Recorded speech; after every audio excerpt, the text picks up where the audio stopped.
evening, we are very fortunate to have Ed Ness, who is the CEO and president of Munson Healthcare, with us, and we thank you for coming out on this very blustery evening. Mr. Ness has been CEO of Munson since 2004. In May of 2010, his duties expanded to president and CEO of Munson Healthcare. He joined Munson in 1999 as executive vice president and chief operating officer. Prior to that, he was vice president of the Hospitals and Clinics Division of Evanston Northwestern Healthcare in Evanston, Illinois.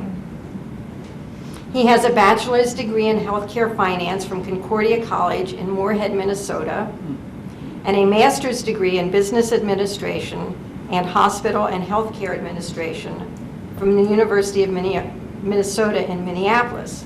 You certainly are used to cold weather. Yeah.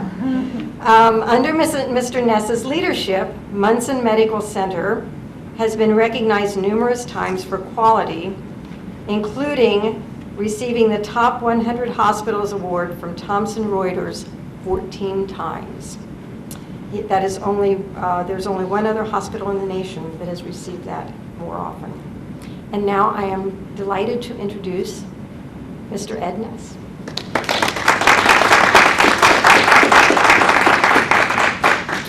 Well, thanks. As I go through this, please, especially with the smaller group, interrupt with questions, and if there's a slide that doesn't make sense, or you agree with or disagree with or have a question, I'd much rather have a discussion than just listen to me talk for a while. So I thought what I would do, can you all hear me? Good. Is just kind of first talk a little bit, just so you know, when we talk about Munson Healthcare. So these dots are what the system is. The dark blue are system hospitals. We now have 8 hospitals in the system. Manistee, Frankfurt, Cadillac, Grayling, Kalkaska, Gaylord, and now Charlevoix are in the system. A series of doctors' offices, Northflight, which is the air ambulance company, and home health. We also have collaborative relationships with University of Michigan and several projects, including cancer care and Spectrum Health, especially relates to pediatrics and the Boston Children's Hospital. And some of you may have, we can later on talk about, those relationships and where they're going in more detail, and be happy to do that. But it gives you some context. So, just a little bit of context. Our service area is the 500,000 people that live here in this light shaded area. About 70% of our patients come from the 5-county area.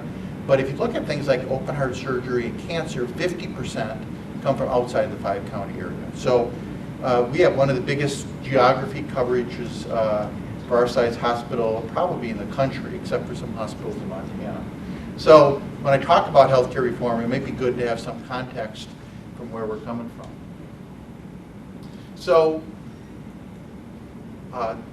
as you know, healthcare is in the news every day and has been, and these are just some of the different headlines that come out. And if I was giving this talk back last summer, one of the big questions would have been, so what does the elections have to do with this, and where do we think that's going? And the answer I would have given you then, which is somewhat the answer I give you now, is it doesn't matter. Because some of the key factors driving this discussion are there when Matter became president.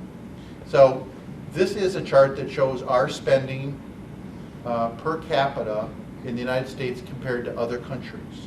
And you can see it's 30% more. Now, I'm not saying that's good or bad. I'm just saying that's what it is. So this is one of the things driving this discussion. Now, one of the charts I found was interesting is if you look at in our population where that's being spent, it's not even. So this is the cost of healthcare in this country by age. And the interesting part is, if you look at age birth through about 60, our cost is about the same as it is in other countries. Give or take a little bit, but it's about the same. And then when we get to age 60 and above, it skyrockets. Well, what happens when you get to be about 60? Medicare. And so you could see that when we talk about healthcare cost, part of this is to talk about where is really the cost issue.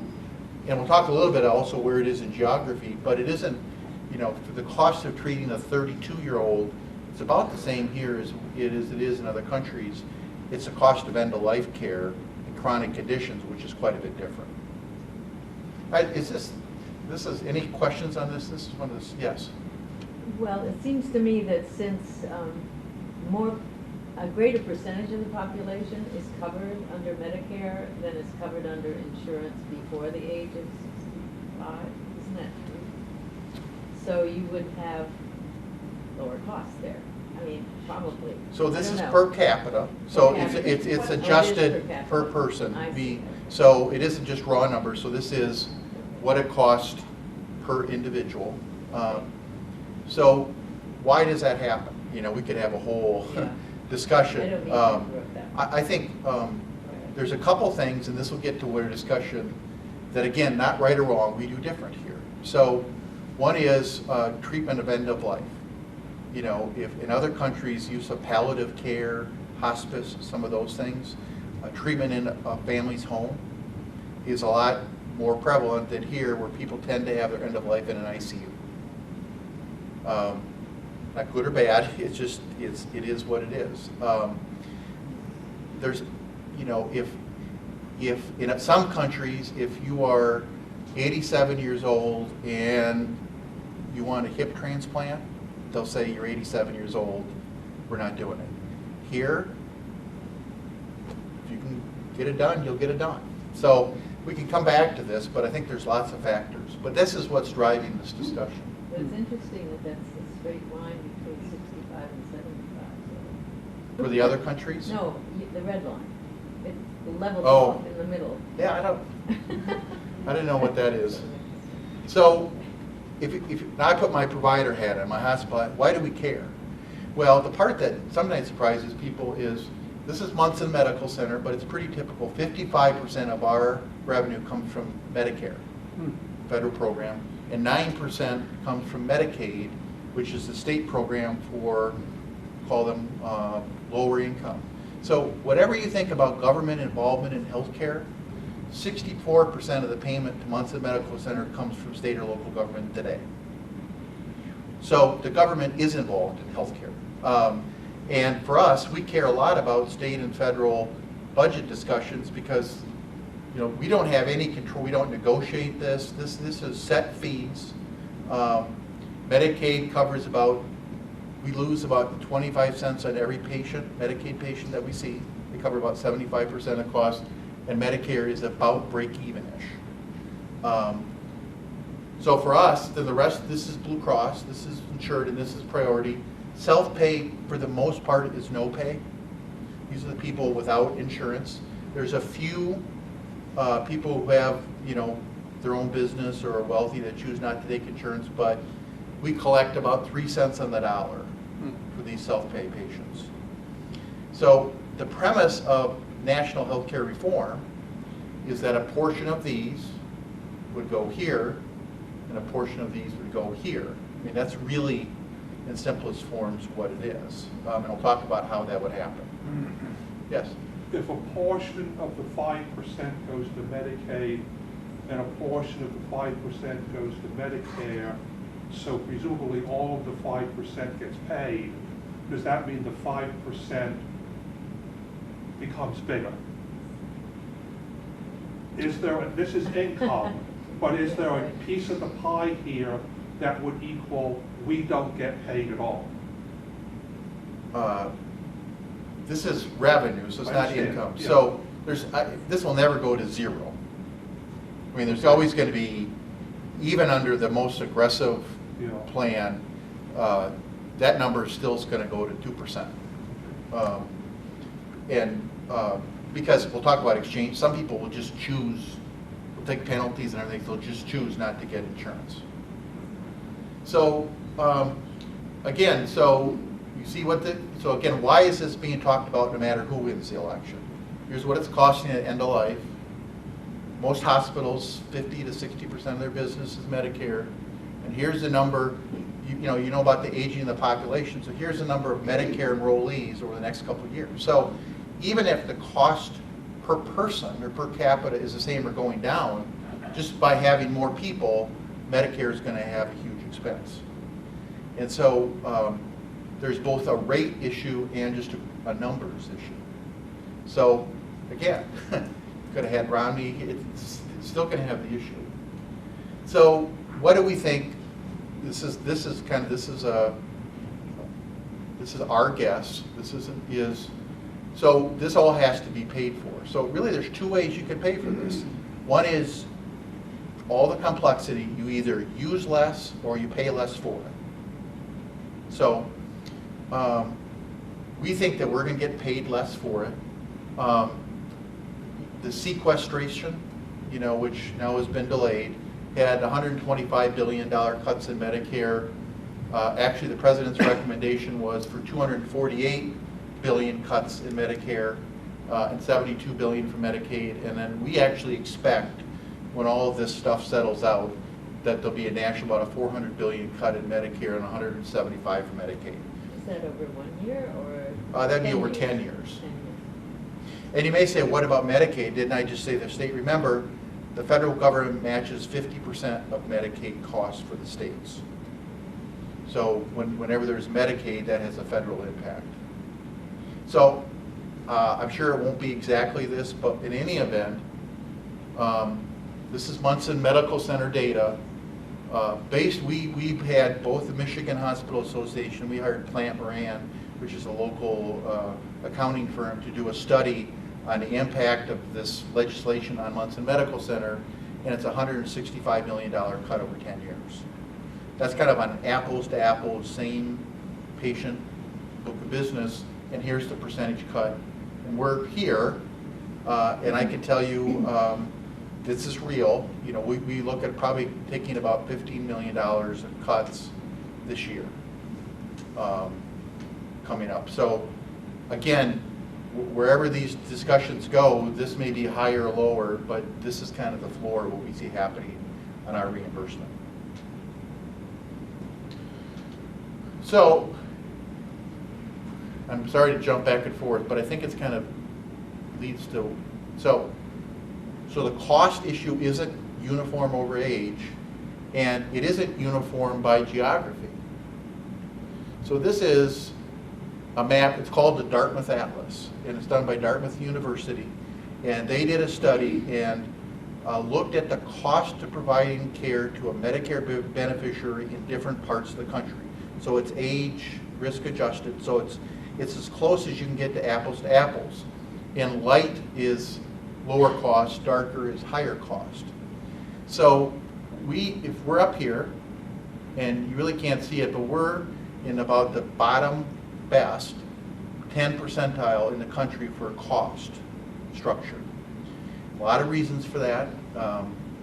Part of it's Midwestern, part of it is our growth of palliative care programs, part of it is we're a CON, Certificate of Need State, and part of it is we don't have for-profit hospitals up here.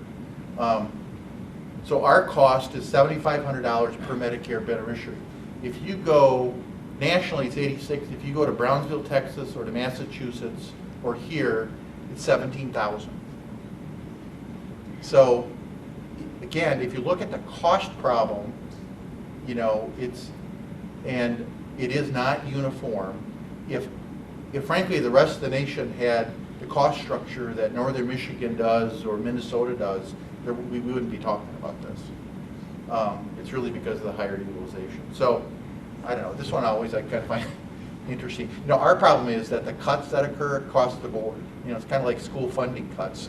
They're across the board, and frankly, whether you're up here or down here, you're getting the same 3% cut.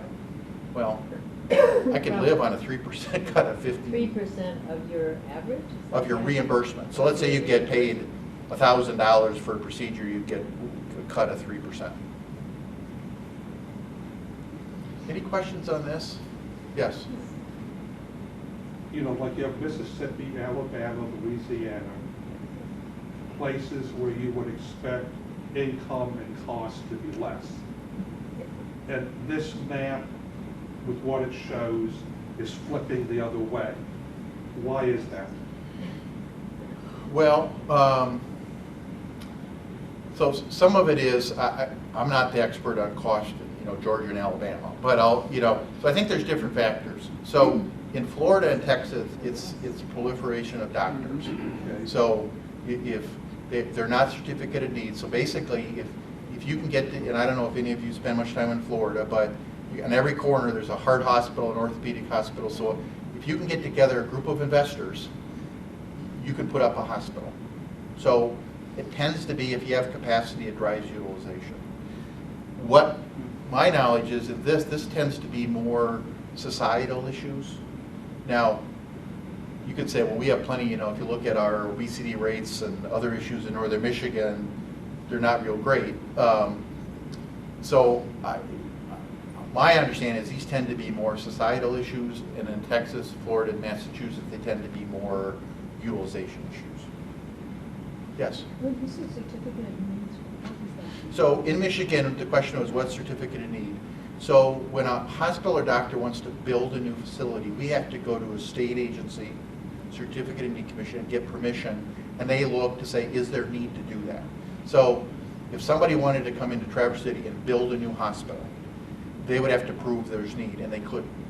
So it is designed to prevent, it's regulatory control, I guess, to prevent excess building. Michigan is one of the few states left that has it.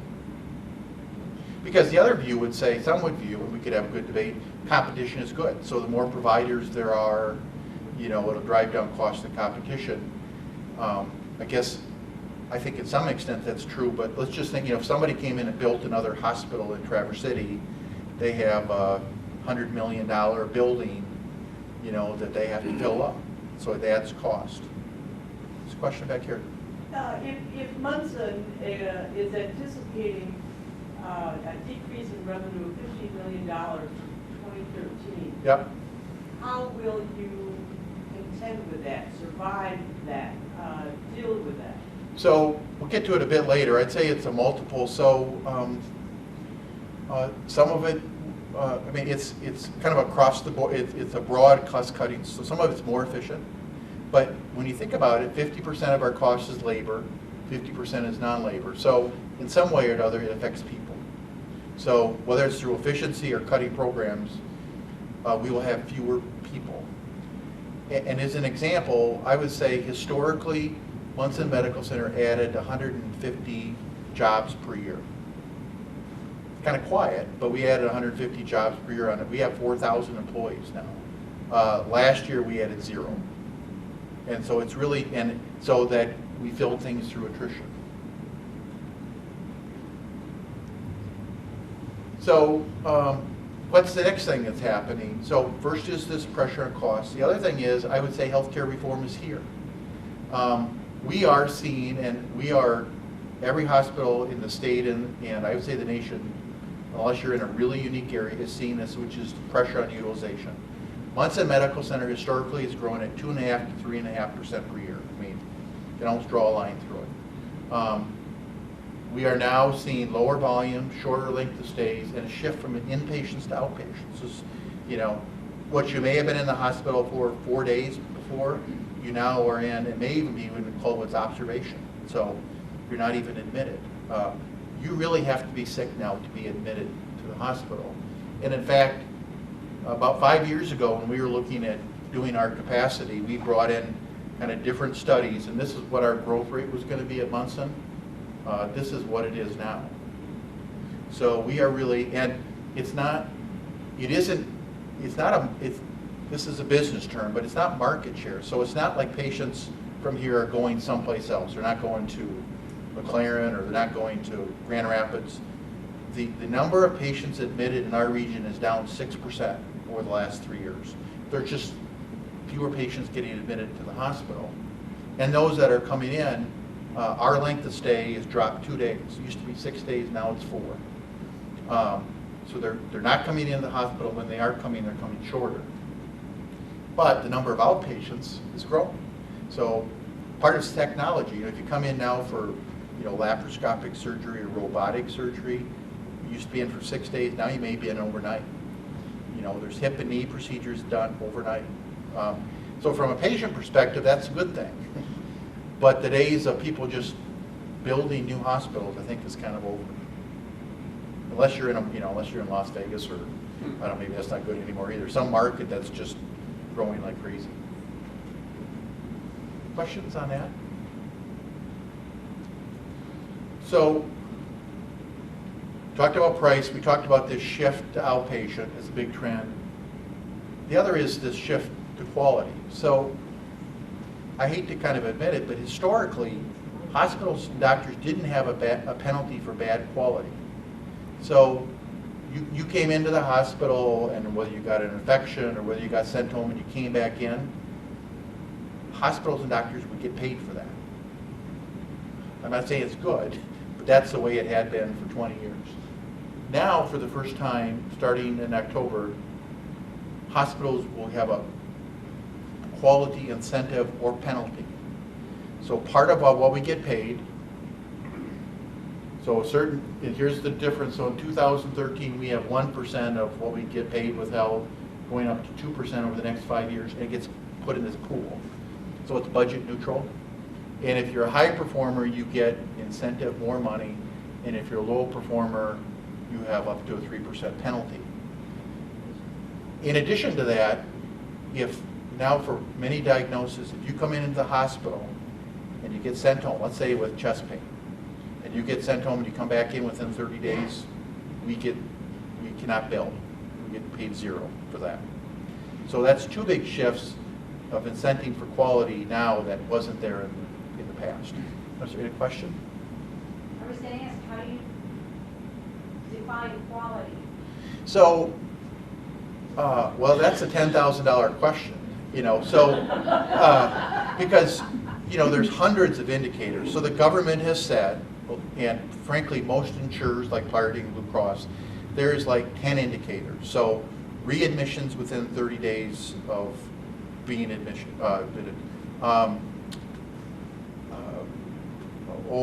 management of diabetic things like A1C levels, infections that are in a so there's a list of 10 to 15 indicators that certainly aren't perfect, but it's where they're starting.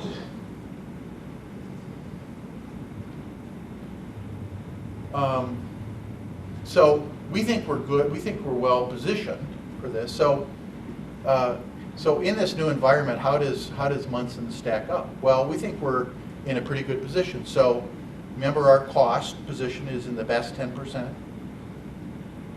On a quality, we certainly think that awards aren't everything, but we have a good history of quality outcomes in a number of different things. And to me, we're not doing quality to get awards, but it's the best thing for the patient. But the interesting part, I think, and we're going back to a different Dartmouth Atlas, is, so the first map talked about color cost in different parts of the country. This talks about quality. And again, light is good, dark is poor. And this is based on those indicators. So light, we're in the top 10% of best quality. And some of those same areas are dark. So I wish I could only put the two side by side. You can see that there's almost an inverse correlation between cost and quality. So it isn't those that are spending more are getting better quality. In fact, and it's not universal, but remember that map, places that are lower cost tend to have higher quality. So, so again, I think we're well positioned, but it's something we're going to have to deal with. Yes? One thing that I'm a little perplexed about, and I would like you to expand upon a little bit more, most of what is happening in the increased improvement in quality care is directly related to nursing care, and that the hospitals that are doing well will have adequate amounts of professional licensed nurses. Because when you go to the hospital and stay there, you are there because you need 24-hour professional nursing care, registered nurses, LPNs. So, and I know that a lot of the quality at national level we're looking at is what nurses do in the hospital, the prevention of pneumonia, urinary tract infections. So how are you I mean, you haven't mentioned nurses, so I know you're probably gonna talk about them, but I would like to hear a little bit more how nurses at Munson are impacting this. So if you look at why do we have good quality, so I think, and remember, this is the region, so this wouldn't just be Munson, this could be Gaylord and others. Is, so what are the characteristics we have? One is, when we speak about nursing first, we have a very stable, high-quality nursing force. Magnet is recognized as a magnet hospital. If you look at our nurse staffing ratios, are actually better, even though we're low cost. We have more nurses proportionate than other places. So that's not where we're low cost. So I would say having a stable, very strong nursing force is one of it. We also have a very strong, stable medical staff here. So we are able, because this is a nice place to live, to recruit top-notch doctors that come here. And then part of it is just call it culture. So, and remember, what drives this isn't just what happens in the 4 days somebody's in the hospital. I mean, they're in for 4 days. There's a whole management of chronic conditions that goes on outside the hospital. So I agree nursing is a big part of it, but it's kind of a whole picture. Does that? Well, I think you really need to give a lot of credit to nurses. I think I just did. Well, I would give a whole lot more credit to nurses. I mean, I appreciate everything that Munson does, and I understand you must have a qualified medical staff, but part of what is frustrating when you look at healthcare reform is the underreporting, the under-recognition of the contribution that professional nursing care has contributed to this. So I'm just saying I support nursing. Good. And we can come back to these slides. Let me talk about, so what does this all mean? And it means that there's this big shift going on in healthcare from where hospitals and doctors and the environment used to have been paid on a volume basis. So something you go to the ER, or you go to the doctor, or you come into the hospital and you have something done and you get a bill for that. And it may be discounted, it may be lots of different fees. To this new world where we started that by getting paid for quality, but if you kind of fast forward a long ways, we are paid to manage a population. So, does anybody ever remember capitation from the old insurance days? So, in this world, hospitals and doctors are said, we will pay you X amount, $1,000. I'm making these numbers up, $1,000 per person, and you are paid to manage that. So, manage chronic conditions, diabetes, obesity, all of those things that drive cost. And any time that they use services, it's going to come out of that pool. Now, that's a big change from where we are now, and we're not there now. And we're really not there at all.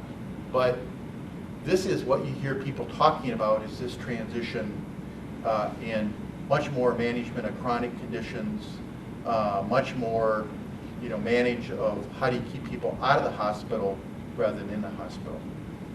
And the trick is, how do you, as a hospital administrator, how do you make that leap? That's going to be the big trip. Yes? Wouldn't there be an incentive not to send somebody to the hospital if you were a doctor and you were really concerned about, say, Munson Hospital? If that was the second time they had to go back to the same kind of thing? I mean, what happens then? You mean in this new world? In the new world, yes. That's what I mean. I mean, the incentive is a different one. Well, the incentive But would be if someone goes to the hospital and then has to go back there, yes, something's being done wrong. So either something's being done wrong, potentially at the hospital, or there needs to be at-home management, or, we have, we have cases now, we're not paid for readmission. So we have a patient in the hospital with, pick the diagnosis, and upon leaving, they're giving discharge instructions. So here's what you should do with your medication, here's what you should do with your diet, see your primary care doctor. And the patient goes home and they say, thank you so much for that feedback, I'm not going to do it. I'm not going to take my medication, maybe because they can't afford it, maybe because they don't, lots of different reasons. They don't change the lifestyle, and they end up back in the hospital. So the hospital has a difficult time managing that. It's really going to take a broader, this is, so if you think, what's it going to take to be successful? Traditionally, we have looked at hospitals and doctors. And if you fast forward 10 years, what I think it's going to be is much more about a whole system. And so we talk about nursing, and I think nursing is a big part of that, but it isn't just nursing in the hospital. It's going to be home care nurses, it's going to be education, it's going to be rehab, and the same thing with doctors, because if all we do is deal with the patient for the 4 days they're in the hospital, we're missing what they do when they go home. And I think that's got to be the big change where things are going. I mean, the story I have, my father, who's 85 years old, lives in Rochester, Minnesota, where the Mayo Clinic is. He lives at one of the best hospitals. He's 85 years old, so he has those issues. He has been in the ER 5 times in 7 nights for high blood pressure or chest pain or something. So from a system perspective, you go, there's got to be a better way to do that. Because that's so that's 5 ambulance trips, that's 5 ER visits, that's 5, and so the question is, if all you do is you look at it when he's in the hospital, you're missing the piece of maybe he should have a home care person come visit at home to find out why his blood pressure is going up. Or maybe he should be put up in a hospitality house next to the hospital so that if something goes bad, he doesn't need an ambulance ride. I mean, I don't know what the solution is, but it isn't going to be just dealing with it in the hospital. And if you look at our system, you'll see investments in these things. So we now have outpatient centers across that north region. We have the biggest home care company in the state. We're looking at getting into wellness. You'll see here about things we're doing with our own employees. Case managers, specialist technology, such as telemedicine, linkages to the rural areas, transportation. We'll spend $400,000 this year transporting people so they can get their treatment. It's a big shift, but I guess when you think about this in the future, it's not about hospitals, the building on 6th Street. It's about what do we do out there in the community. And I think that's a good thing. It's just different. So again, this is, in this continuum, this is Munson Healthcare, this is what we have. So we have the hospitals. These are our outpatient clinics throughout the north. North Flight is the air ambulance for transportation. Home health, these are the base offices. We go into all the homes. And then these are our collaborative relationships with different hospitals. So, I think we're starting to make that transition, but we still have a long ways to go. Yes? Seems to me in the discussion of cost, and I've been a little bit involved with members of my family who are in the university business. Maybe, is there some opportunity to look at countries where the costs aren't so high, as you demonstrated in the graph, to see whether there are lessons that can be learned? I mean, there are always reasons why you can't. But has there been any study of why they're able to provide care? Lots of studies. And? Yeah, we could have this would be a real interesting. So it's not simple, okay? So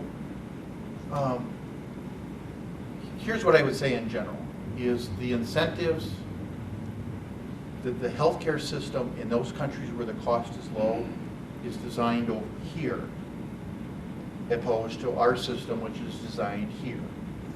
So if the system where the incentives around keeping you out of the hospital, having you treated in the lowest cost setting possible, and the reimbursement system isn't designed around doing more, it tends to push to lower cost. So one's a system. Two as it is, I would, and again, this isn't right or wrong, I would call it society expectations. So take my dad. I can tell you, even as a healthcare administrator, if he went in and they said he needed open heart surgery, I would say, if the doctor said it was a good thing, absolutely do everything you can. I would tell you in some of these countries, they would say, he's 85 years old, he's got these risk factors, it's just not going to happen. Or if he fell and had his hip broke, they would say, sorry. We would go crazy here with some of those discussions. And again, I'm not taking a position on it, but I think the two biggest differences is the payment system is based over here, and there are different society expectations about what it means to get adequate health care. I mean, the facts won't be, quite right, but for example, even in Canada, if you come to Munson and the doctor says you need an MRI or CT, you can get in with a couple of days. I mean, it might not be at the time of day you want and all those things. Even in Canada, it could be 6 months. So, we have more CT scanners in northern Michigan than they do in most of Ontario. So, now, that's great unless you're that patient that, has to have hip pain because you don't know what's wrong. Yeah. This on the right seems like an ideal solution, but how do you give the individual members of these teams around that circle you showed us the incentive to actually work together in a society where we've been used to the idea of getting paid per unit? So it's in the news you'll hear about an ACO, Accountable Care Organization, or bundled payment. So the new bundled payment says, at Ness Munson, we'll give you a set amount, you split it up. Who do you give that to? Well, we can kind of, it's going to be an interesting argument, but that is, it's kind of our problem to solve. So basically what the insurance company says is, okay, here's your money, you can divide it up however you want. But there is then no longer individual incentives to drive up volume because it has no impact on their business. It is a very difficult thing to do. It's very messy. You got to have really good data, and that's why the early adopters it's their struggle because you're going from a system that for the last 100 years, doctors and hospitals and home care have been paid like this, and so now to get this, it isn't something you just say on January 1st we're going to do it. I mean, that's what I worry about at night. Is how do you make this work? I have a question about drugs and pharmacology, which is not in your picture here, but it's a huge part of the cost, right? Yeah. Where is it in the picture? It's in the other systems more likely than Oh, not. other health systems? Well, yeah, and it's part of it's a home. So, but I mean, it's a huge It'd part. be physical therapy, it'd be occupational therapy, it'd be respiratory therapy, would be your other ancillary services, your But other health yeah. systems up above, or maybe your I'm talking outpatient about centers. But I would say there's a part of pharmacy. Pharma. But there's part of pharmacy in the hospitals. There's part of it in surgery centers. There's Right, no, I know that, but I mean, the costs in this country, we have not really gotten a handle No. on hidden costs, which, Just like your because healthcare costs are the hidden. Congress, I mean, look at Amgen in the last bill they passed. I mean, they are I think it's for kidney dialysis drugs. They are gonna get $28,000, Oh, it's- treatment. There's a big for story 2 more on. years, even though this should become. But the new, again, I'm not saying whether it's right or wrong. The new payment system says, hospital, that's your problem.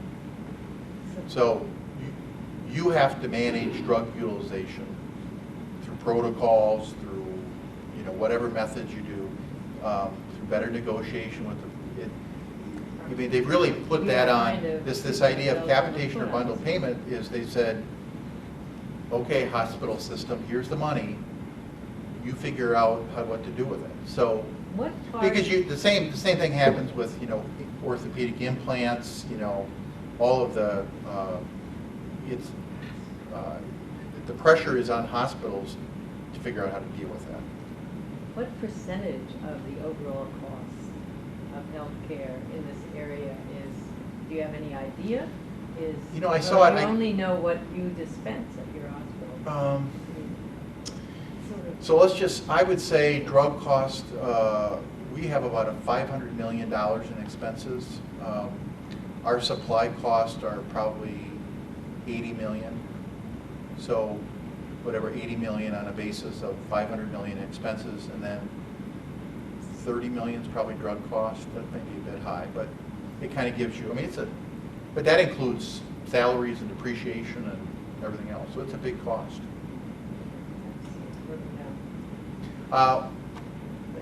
I'll see if I can get a chart. Get it. I mean, there's studies that have it. I don't want to throw out a number that's wrong.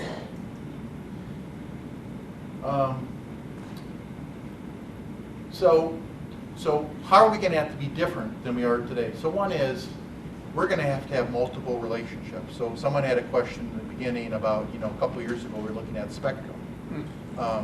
In the end, that didn't happen. But we are going to have relationships with bigger places.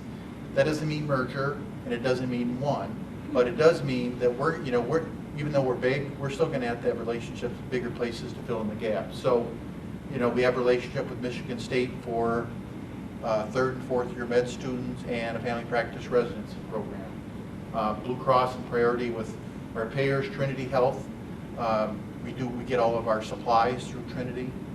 We do a lot of our information systems through Trinity, Spectrum and DeVos, and University of Michigan. And that'll continue. You'll hear more about different relationships because our pediatric census now at Munson Medical Center for a 400-bed hospital is 2.7 patients per day. I mean, so we can't keep up the clinical competence to have a pediatric unit, at least today, so we have to have relationships. We can't have every cancer specialist up here, so we'll have to have relationships with places like U of M to do that. You can't be everything to everybody, so you got to have relationships with places like U of M. Same with doctors. You're seeing a big trend with the relationship between doctors and hospitals being closer. 10 years ago, we probably had 8 employed doctors. We'll now have 60. In one day, we went from 0 to all the cardiologists being employed. And so you'll see more and more doctors being employed. This is my opinion. And even in this community. Now, that doesn't mean because we have a strategy that says all doctors would be employed. Part of it is that, I'll call them kids, coming out of med school are looking more towards the employment model. So we're going to have kind of a toolbox to keep doctors in this community and recruit them, and many times that will be employment, and if that's what it is, we will employ them. Yes?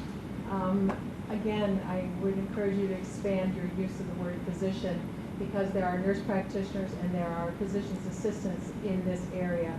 And when we're looking at how we're delivering health care, you cannot have invisible partners. And by only using the word physician, you will lop off a significant percentage of nurse practitioners and PAs that are in primary care and in specialty care. And in the United States right now, particularly in rural Michigan, rural areas, but in Michigan, we are having a dearth of primary care providers, physicians, because they do not want to work in rural areas. And I know this because I sat in the Michigan Center for Rural Health as a board member for 7 years.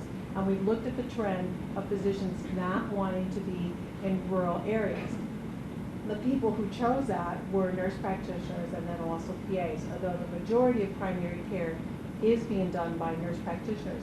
So to expand this model further and to really move into the 22nd century, you got to expand your use and use wording and use physicians, nurse practitioners, and PAs. And we are employed independently, and we do have our own practices. So we're not, always hired by physicians. Okay. I don't disagree. But I'm encouraging you to sort of rethink just saying physician.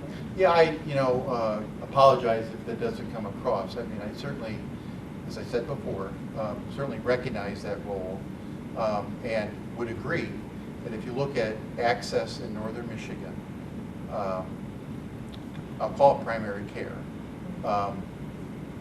and Medicaid expansion, if it happens, there simply aren't enough physicians to treat this. And the new model, getting back to that circle, is going to have to be broader use of, Other health whether that's PAs or nurse practitioners or others because there just simply aren't going to be enough primary care.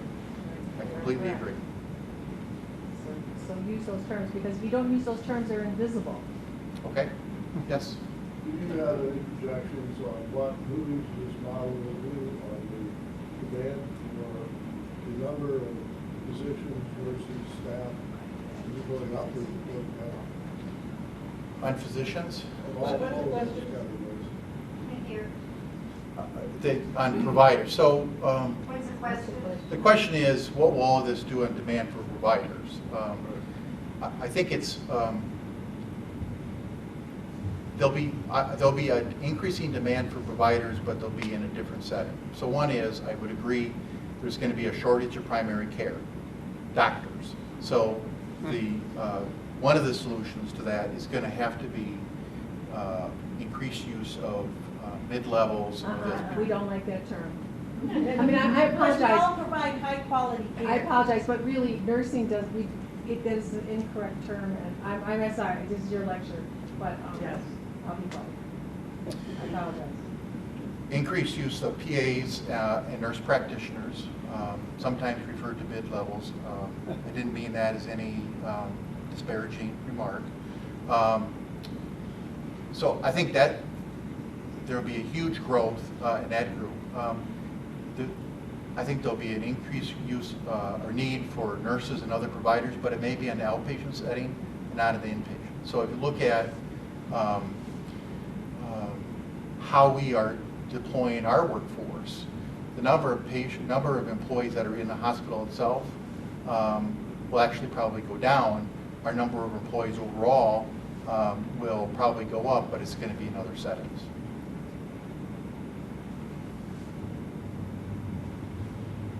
So part of this is also a different relationship with our community. So if you look at this new world where we have to do more with managing a population, it isn't just going to be what's in the 4 days in the hospital, it's going to be what happens out in the community. Some of that's going to be with these practitioner models. But part of this is going to be having some increased awareness and self-accountability. So, what does that mean for employers? More employers, including Munson Medical Center, are saying we're self-insured. And one of the things we're moving towards is if you, including me, if you want the preferred healthcare rate, you're going to have to do certain things. So you're going to have to do a health assessment. You're going to have to see your primary care provider, and you're going to have to plan. So I did it. I have things I need to work on. And if I just, and it's a free country, if I choose, say, I don't want to, you can't tell me what to do, I'm not going to do it, that's certainly my right, but I may pay a higher premium. And I think as I talk to businesses, you're going to see more and more of that. And I will tell you, it's even in a healthcare provider community, it's a tough discussion because it is somebody telling somebody what to do. And my position is, nobody's telling anybody what to do, but if you make that choice, just like you choose to get a bunch of speeding tickets, your insurance rates go up. If you choose not to take any accountability for your health, you can do that, but then you may pay higher premiums. So, as part of this, we are doing a pretty major community health assessment to see where the issues are. And I can tell you, we in northern Michigan are not a very healthy bunch. Our rates of obesity, our rates of smoking, you take many of the key health indicators are not positive up here. So we have some work to do. And I think that's one of our jobs as healthcare providers is to help do that. It's going to be a big shift, but I think that's our job.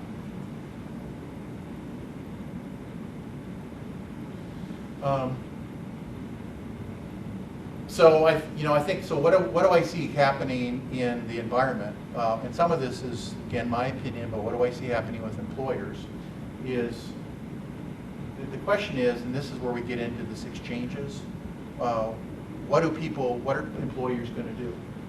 Well, what we see happening is employers shifting more to a defined contribution plan than a defined benefit. I'll try to explain it. So just like happened in retirement, rather than saying, Ed, we're going to give you your insurance no matter what it costs every year, there's more and more businesses said, instead, I'll give you $1,000 a month, and you go out and buy insurance on your own.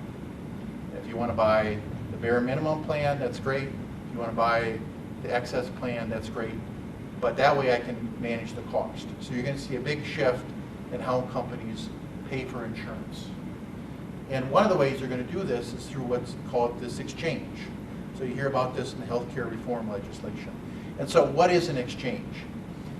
This is an oversimplification, but the best example I can do is like Expedia, okay? So I want to fly from Traverse City to Miami. I type in, when do I want to leave? How many stops do I want to do? And Expedia will come out and say, here's what it is in United, Northwest, and American, and I pick. So really all an exchange does is you type in your information. I'm a family of 4, here's all my demographics, and it'll say, this is Priority, this is Blue Cross, Humana, and you say, boy, I really like that Priority plan, here's what it costs, here's how it's rated, and here's how I'm going to pick it. So you hear a lot of debate about exchanges, and there's a lot more behind them, but that's really what it is. Yes? Could you just briefly go over what is the legislative flack over doing this, which seems to me to be a marvelous service? Well, so the real debate,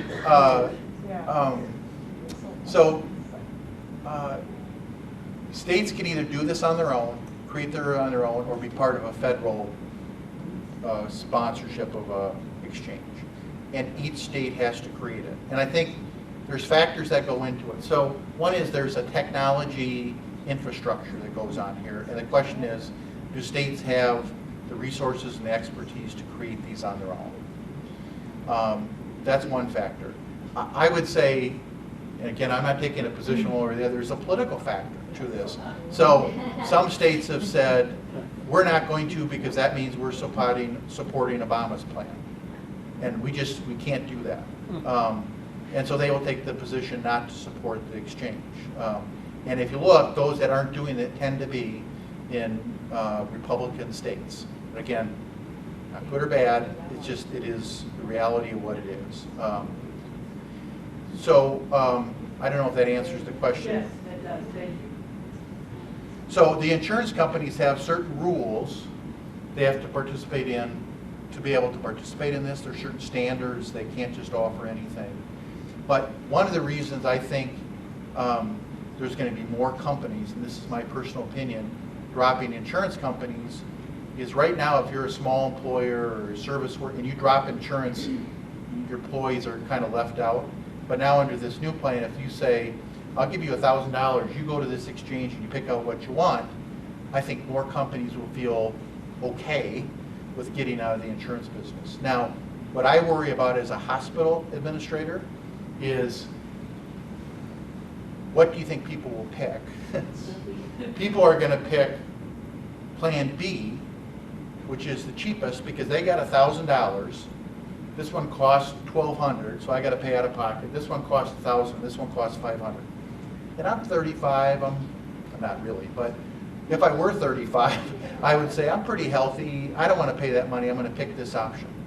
Well, what it has is, a $2,000 deductible and a 20% copay and this and that, which is all great until you get in a car accident or you need surgery, and all of a sudden you're faced with a $2,000 bill, and do you have it or not?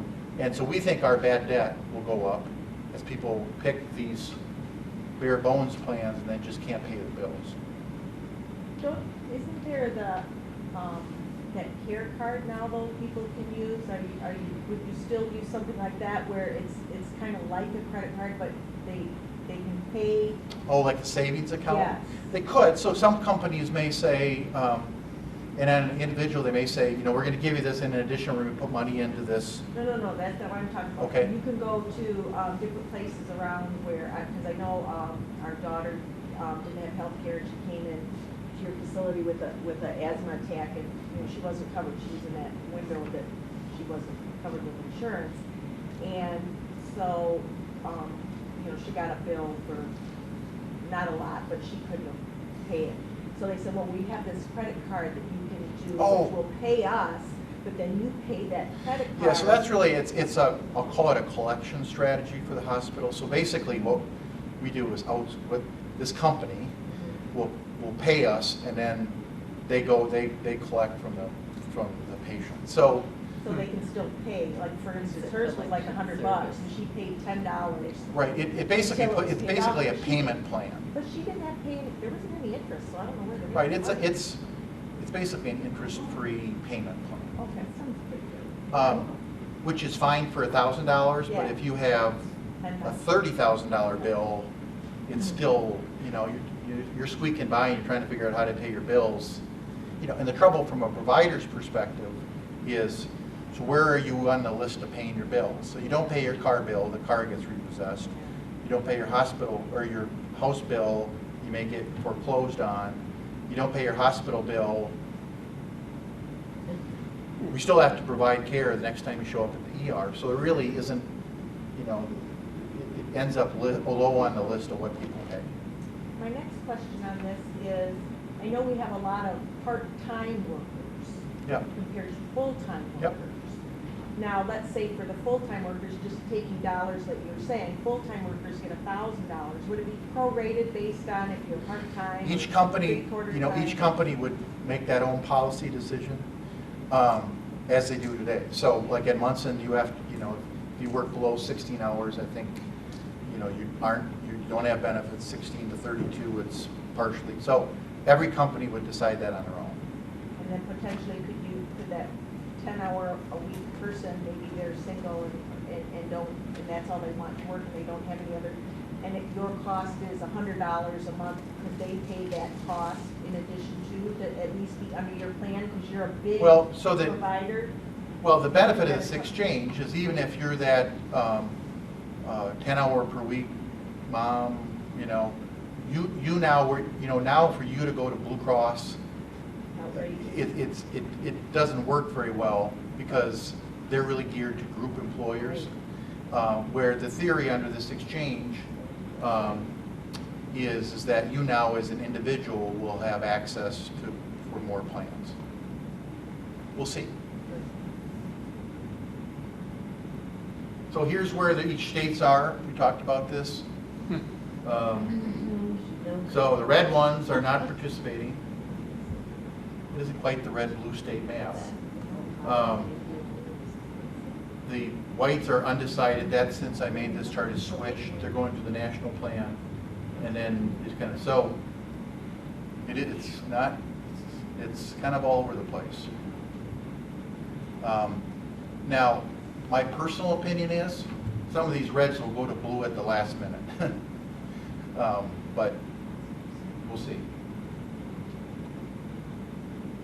So it's my only plug of the night. You know, so how we talked about getting engaged with the community, and I think, you know, part of doing this is having the discussion. I think it's good, you know, and it's helpful for me because I think, you know, as I do this in the future, I think the comments about mid-levels and you know, those type of things are good, and it's good to get that feedback as a provider.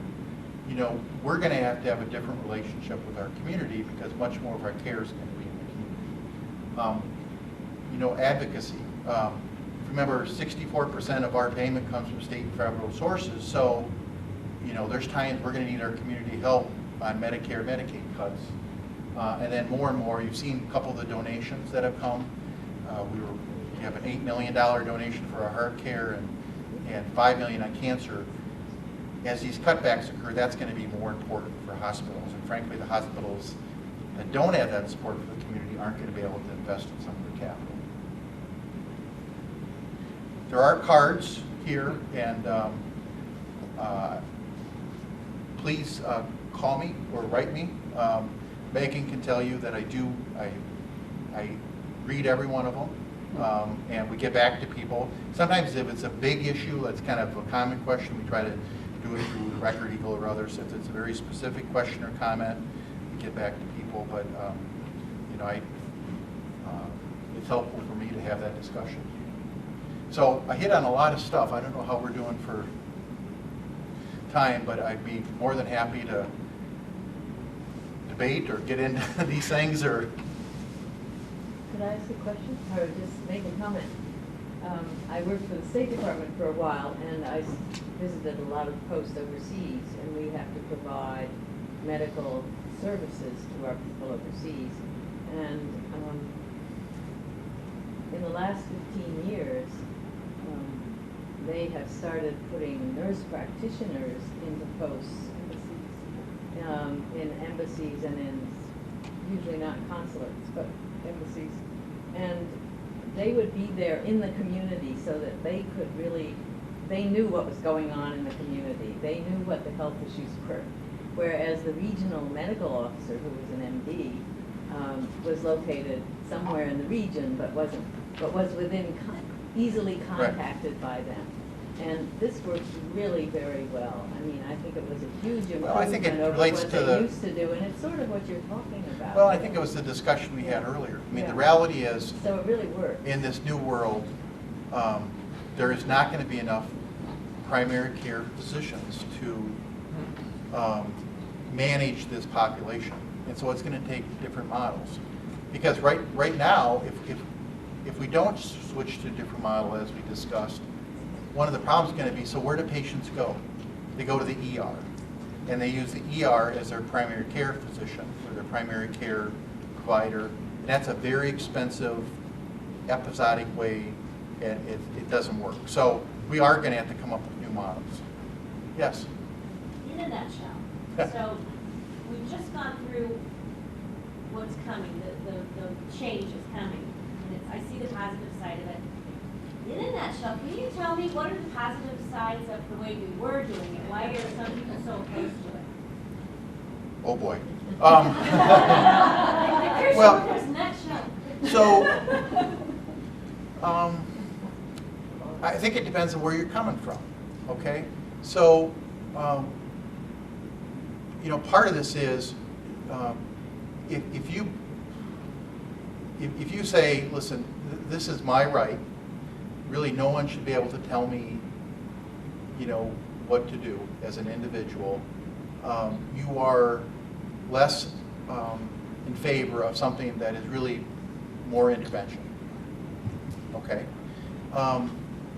There are some that just have part of it is your philosophical approach. Do you think government should be involved in healthcare or not? I mean, we could have a great debate here, and there are people on both sides of that issue.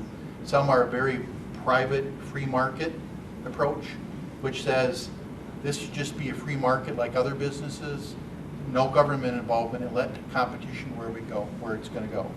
There's others that would believe this really is a social right, and it's part of the government's role to provide this as a safety net. So it all depends on your perspective. That's my down the middle answer as much as I can give. The only thing I would challenge people a bit, and this is not again good or bad, is sometimes I smile when I hear there can't be government involvement in healthcare. We got 64%. And we got 64%. Plus, at the same time, people who have Medicare, if you listen to the debate, they say, don't change my Medicare. Yeah. Okay? Well, Medicare is a government program. So, and I'm not trying to get myself in trouble here, but there's 64% of the payment is government. And in general, people who have Medicare don't want it changed. So there is a bit of a disconnect because most people, there are people who are on Medicare that are very strongly opposed to government involvement in health care because they don't view Medicare as a government program. Exactly. Well, thanks for Thank you coming. very much.